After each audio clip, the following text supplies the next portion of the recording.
দর্পণে প্রতিবিম্বিত কাঁটা পর্ব 6। মোহন মঞ্জিল একটা দর্শনীয় স্থাপত্য। প্রায় 10 বিঘা জমির কেন্দ্রস্থলে 3 তলা বাড়ি। ত্রিতলে অবশ্য একটি মাত্র বড় ঘর, রায়বাহাদুরের শয়নকক্ষ। মানুষভর উঁচু পাঁচিলে জমিটা ঘেরা। সামনে প্রকাণ্ড ঢালাই লোহার গেট, পাশেই দ্বাররক্ষীর কুঠুরি। বাইরে বার হয়ে না এসেও সে বাংকারের ছিদ্রপথে আগন্তুককে দেখতে পায়।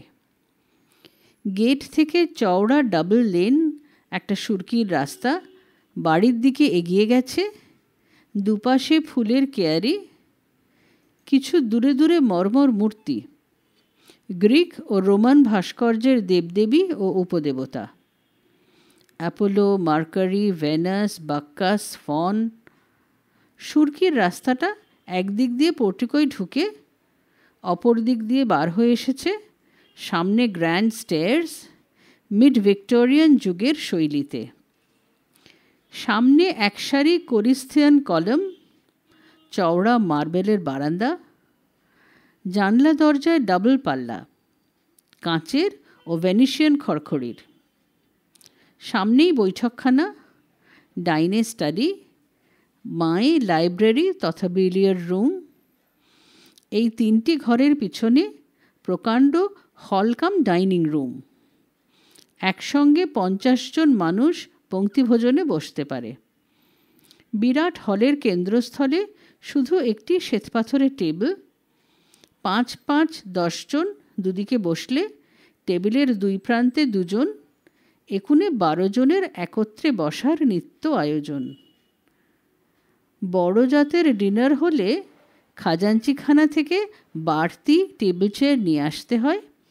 আসবাবপত্র সবই মিড ভিক্টোরিয়ান যুগের। রায়বাহাদুরের শয়নকক্ষ 3 তলায়, ভোজনাগার 1 তলায়। প্রতিদিন তিনি এই বয়সেও দিনে 2 বার ওপর নিচ করেন। দ্বিতলেও দক্ষিণ পূর্বে ভালো ঘর আছে, কিন্তু রায়বাহাদুর তাতে বাস করতে গররাজি। যুক্তি একটাই, এককালে দৌড়ঝাঁপ প্রচণ্ড করেছি, এ বয়সে 2 বার 3 তলার সিঁড়ি ভাঙার অভ্যেসটা ছাড়লে অথর্ব হয়ে যাব। ওর জীবনযাত্রা একেবারে ঘড়ির ছকে বাঁধা। প্রত্যুষে ব্রাহ্ম মুহূর্তে শয্যাত্যাগ, সূর্যোদয়ের আগেই প্রাতঃকৃত্যাদি সারা। সূর্যোদয় মুহূর্তে তিনি ছাদে পদ্মাসনে বসে ধ্যান করেন। তারপর সকাল 7টায় প্রাতরাশ, সময়ের ফলমূল, 1 গ্লাস দুধ। চা পানের অভ্যেস নেই। তদন্তর 2-3টি সংবাদপত্র পাঠ, 2টি ঘণ্টা। বেলা 11টায় আসে তৈলমর্দনকারী। পাক্কা 1 ঘণ্টা সে ওকে তেল মাখায়। তৈলমর্দন আনতে রায়বাহাদুর স্নানে যান। গৃহ উদ্যান সংলগ্ন উৎসর্গিত পুষ্করিণীতে ঠিক 12:30টায়।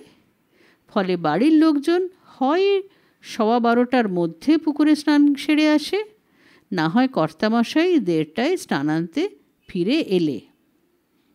রায়বাহাদুরের ফরমান, তিনি যখন ঘাটে স্নান করবেন তখন দশরথ জানা ব্যতি রেখে ঘাটে যারা থাকবে তারা শুধু ঘুঘু, মাছরাঙা আর গাংশালিক। স্নানান্তে ভিজা কাপড়টা পাষাণ রানায় ছেড়ে উনি ধুতি পরে ফিরে এসে বসবেন স্টাডিতে। তখন একজন খিদমতকার 1 গাদা রেকর্ড এবং শেকারের চোংমুখ গ্রামাফোন নিয়ে প্রস্তুত থাকবে। রায়বাহাদুর তা থেকে ওর বাল্য কৈশোরের শ্রুত গুটি কতক রেকর্ড বেছে দেবেন। গোনাগুনতি 7টি।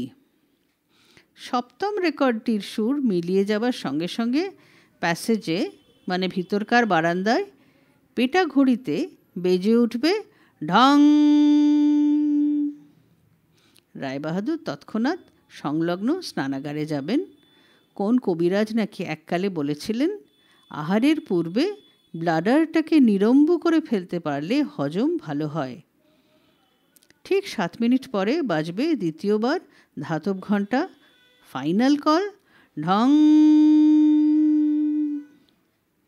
তার আগেই পরিবারের মধ্যাহ্নভোজন খানেওয়ালার দল যে যার চেয়ারে বসে যান। টেবিলের দুই প্রান্তে বসেন দুজন, গৃহস্বামী ও স্বামিনী। মধ্যাহ্ন আহারের জন্য বরাদ্দ পাক্কা 1 ঘণ্টা। অতঃপর মুখ প্রক্ষলনান্তে রায়বাহাদুর একটি আরামকেদারায় বিশ্রাম করবেন। 45 মিনিটের যোগনিদ্রা বলতে পারেন, ঘুম নয়, ঘুম বললে চটে যান। তারপর কিছু বইটই নাড়াচাড়া করেন। পড়েন বলে মনে হয় না। এই সময় এসে যায়, না চা নয়, গ্রীষ্মে বেলের পানা, শীতে গরম হরলিক্স।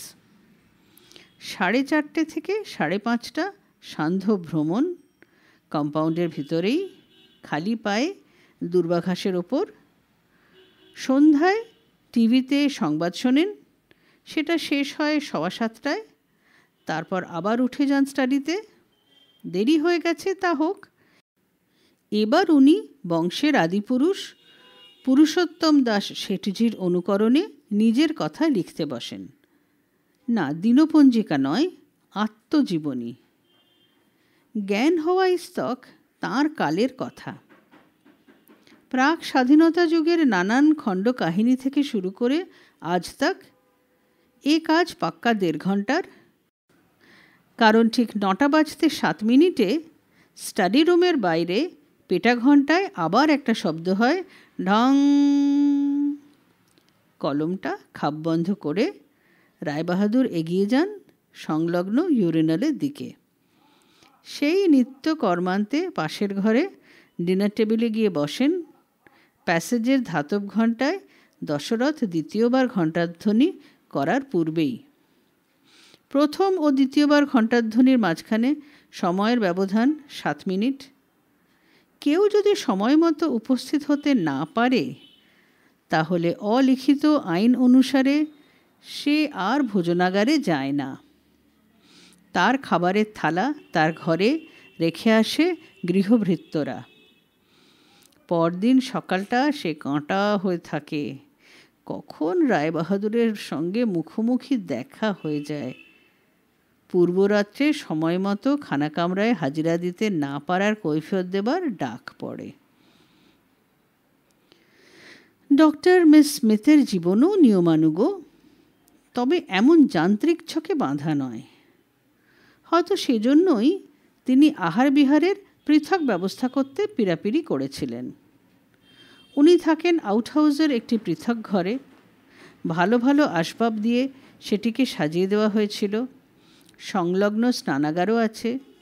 আছে একটি ছোট্ট কিচেনেট, তাতে গ্যাস স্টোভ। মিস স্মিথ সপাক রন্ধন করেন, তবে বড় বাড়ি থেকে টিফিন ক্যারিয়ারে প্রত্যহই তাঁর জন্য এত রান্না করা পদ আসে যে শুধু ভাতটুকু ফুটিয়ে নেওয়া ছাড়া ডক্টর স্মিথ সবসময়ই গবেষণায় মগ্ন থাকেন। অপরাজিতা সময়ে অসময়ে খোঁজ নিয়ে যায়, হাতে হাতে কাজও করে। ঘরটা গুছিয়ে দেয়, টেবিলে ফুল সাজিয়ে রেখে যায়। রায়বাহাদুরের ইচ্ছা ও ব্যবস্থাপনা মোতাবেক সেদিন সন্ধ্যাবেলায় একটা নোটখাতা হাতে ডক্টর মিস রমলা স্মিথ এলেন বড় বাড়ির বৈঠকখানায়। তখন সন্ধ্যা 6:20। রায়বাহাদুর দশরথ মারফত সবাইকে সংবাদ দিয়ে রেখেছিলেন সন্ধ্যা 6:25 ভিতর বৈঠকখানায় হাজিরা দিতে। কারণ মিস স্মিথ শেঠবাড়ির জন্মকথা শুরু করবেন 6:30। ঘরটা বড় নয়, মাঝারি আকারের। বাইরের দিকে যে দরজাটা আছে তার রুজু রুজু অন্দরমহলের দিকে আছে একটি দরজা, তা দিয়ে ভিতরের প্যাসেজে যাওয়া যায়। ওই প্যাসেজ দিয়ে ভোজনাগরে যাওয়ার পথ। ডান দিকে মোড় ফিরে ঠিক বাঁকের মাথায় সেই কাঁসর ঘণ্টাটা প্রলম্বিত, যার ধাতব নিনাদে আতঙ্কিত হয়ে গৃহবাসী আবাল বৃদ্ধ বনিতা নিত্য দুবেলা পড়িত মুড়ি খানা কামরার দিকে ছুটতে থাকে। রমলা এসে দেখলেন মধ্যমণি ব্যতিরেকে আর সবাই সমবেত হয়েছেন। গৃহস্বামিনী শশীকলা একটি লাল পাড় হালকা নীল রঙের শাড়ি পরে টেবিলের দূরতম প্রান্তে বসেছেন। এখনও তিনি ফ্রিল হাতাওয়ালা ব্লাউজ পরেন রবীন্দ্রযুগের মতো। প্রসাধন প্রায় করেনি না, গরমের দিনে গায়ে পাউডার দেওয়াকে ধর্তব্যের মধ্যে না ধরলে। মাথায় কাঁচা পাকা চুলে চওড়া করে সিঁদুর, বিন্দি টিপ ব্যবহার করেন না। আজীবন সিঁদুর বিন্দু ধারণ করেছেন ললাটে। জীবন নয়, বিবাহিত জীবন। দেওয়ানজি সত্যপ্রসন্ন দুগার বসেছেন তাঁর ঠিক পাশে। সুদর্শন শৌখিন প্রৌঢ়, এককালে এস্টেটের দেওয়ান ছিলেন। জমিদারি খোয়াবার পর বর্তমানে তিনি শেঠরায় এস্টেটের ম্যানেজার। কিন্তু প্রাচীন প্রথায় এখনও তাঁকে সবাই দেওয়ানজি ডাকে। তিনি শশীকলার বাল্যবন্ধু। দুজনের মধ্যে জনশ্রুতি কোনো সুদূর অতীতে নাকি বাছুরে এশক গড়ে উঠেছিল। এটা সত্য কি না সে কথা আজ আর কেউ ভাবে না, তবে অতি দীর্ঘদিন দুগারজি এ পরিবারের শুভাকাঙ্ক্ষী, এ কথা মোহনপুরের সবাই জানে। দেওয়ানজির বিপরীতে বসেছে সঞ্জয় দুগার, অত্যন্ত সুদর্শন যুবাপুরুষ, বয়স 32-33, দীর্ঘকায়, সুঠাম, মাথায় বাবড়ি চুল। বাবার মতো সেও সাজ পোশাক সম্বন্ধে খুবই সচেতন। ছাত্র ভালোই ছিল, কিন্তু টিভিতে অভিনয় করবার ফাঁদে পড়ে লেখাপড়া ছেড়ে দেয়। মুম্বাইতে গিয়ে সুবিধা করতে পারে না, এদিকে ওকালতির ডিগ্রিটাও পায় না। বছরখানেক সে বেকার। শোনা যাচ্ছে আবার কলকাতায় গিয়ে নাইট কোর্সে পড়ে আইনের উপাধিটা নিয়ে আসবে। তাকে চাকরি বা প্র্যাকটিস করতে হবে না। বাবার এন্তেকাল হলে আশা করা যায় সে এই এস্টেটের শুধু ম্যানেজার নয়, মালিকও বনে যেতে পারে।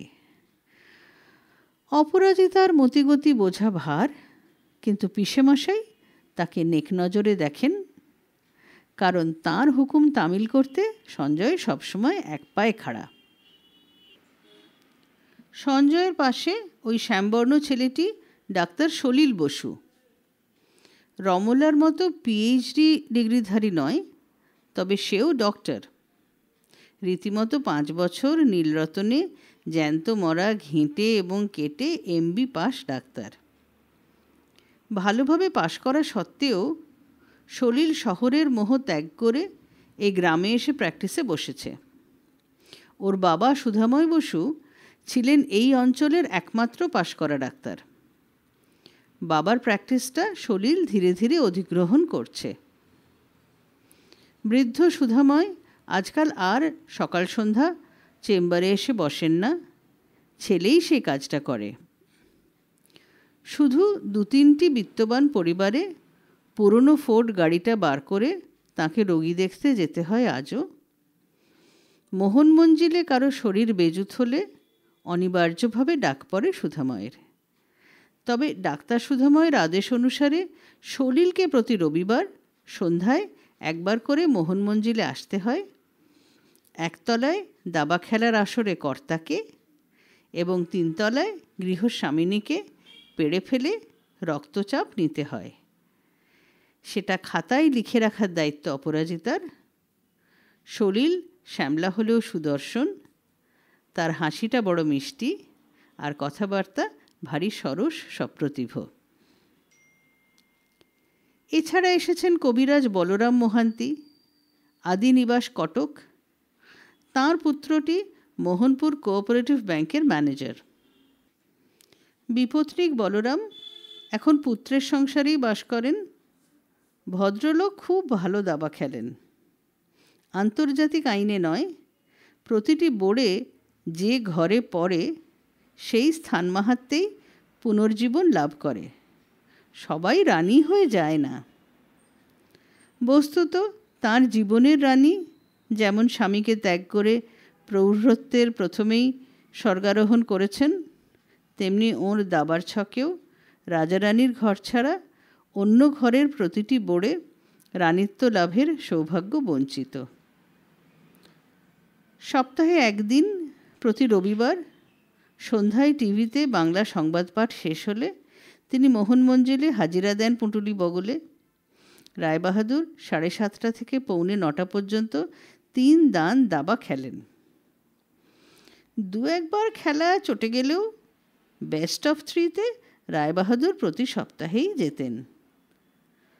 কোনো বার মোহান্তি মশাই প্রায় জিততে জিততে শেষ মুহূর্তে হেরে যান। উপায় নেই, বস্তুত রায়বাহাদুরকে আনন্দ দিতেই তিনি দাবা খেলতে আসেন, জেতার উদ্দেশ্য নিয়ে নয়। দাবায় জিতে আনন্দ পাওয়ার চেয়ে রায়বাহাদুরকে খুশি রেখে তাঁর করুণা লাভ করাটা অনেক বেশি বাঞ্ছনীয়। কাঁটায় কাঁটায় 6:30 রায়বাহাদুর এসে বসলেন বৈঠকের মধ্যমণি হয়ে, ডক্টর স্মিথের বিপরীতে। সকলেই চেয়ার সরিয়ে নাড়িয়ে উত্থানোদ্যতের ভঙ্গিমা করে আবার নিজ নিজ চেয়ারে বসে পড়ে। মিস স্মিথ তা করেন না। তিনি যুক্ত করে রায়বাহাদুরকে নমস্কার করেন। রায়বাহাদুর তাঁর সোনা বাঁধানো মুঠওয়ালা ছড়িটা বিঘতখানেক উঁচু করেন, অর্থাৎ প্রতি নমস্কার মুদ্রা। মুখে বলেন, এবার শোনাও রমলা, তোমার কেচ্ছা। মহারাজ মোহনলালের যাবতীয় স্থাবর অস্থাবর সম্পত্তি নতুন নবাব মির্জাফর বাজেয়াপ্ত করে দেওয়া সত্ত্বেও কিভাবে এই জমিদারির পত্তন হলো। ডক্টর মিস স্মিথ ধীরে ধীরে মেলে ধরলেন সেই অজ্ঞাত অতীত কাহিনী।